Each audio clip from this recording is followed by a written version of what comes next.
I want to ask about the pushback on the word data breach, because I think that's important. I think Facebook said people got it wrong. They were calling this a data breach. It wasn't a data breach, but if it wasn't a data breach and it was within Facebook's policies, isn't that even worse?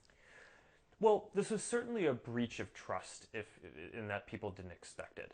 But I think it's important to go back to, why did we build the developer platform in the first place, right? So in 2007, we launched the Facebook platform with the basic vision of making it so that you could have social apps, right? The idea was your calendar should be able to know what your friends' birthdays are and show them.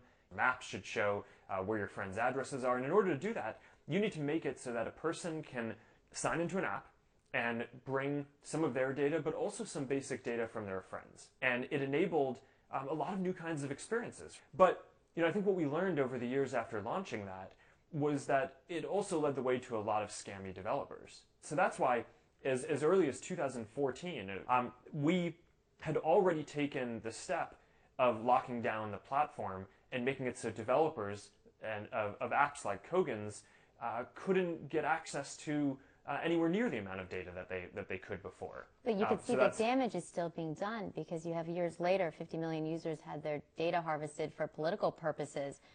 Yeah, I certainly think that we need to go back and make sure that of all the apps that people were using, any of them that were scammy, like what we've seen here with Kogan, who shared the data with Cambridge Analytica, that we go back and make sure that they get rid of all the data that they have, and then they're not doing anything improper.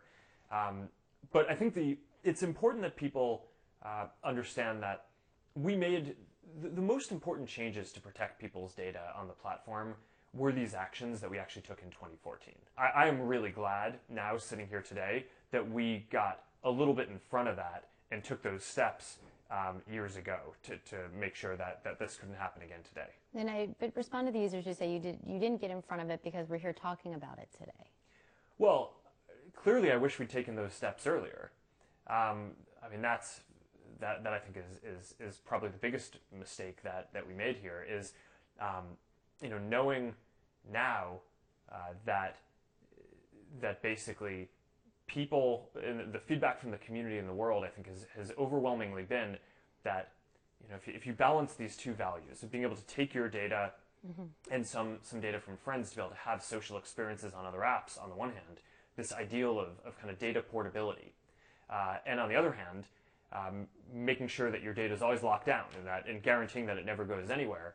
I think we started off a little bit on the idealistic and maybe naive side, right, of thinking that vision around data portability and enabling social apps was going to be what our community preferred. And I think what we've learned over time very clearly is that the most important thing always is making sure that people's data is locked down.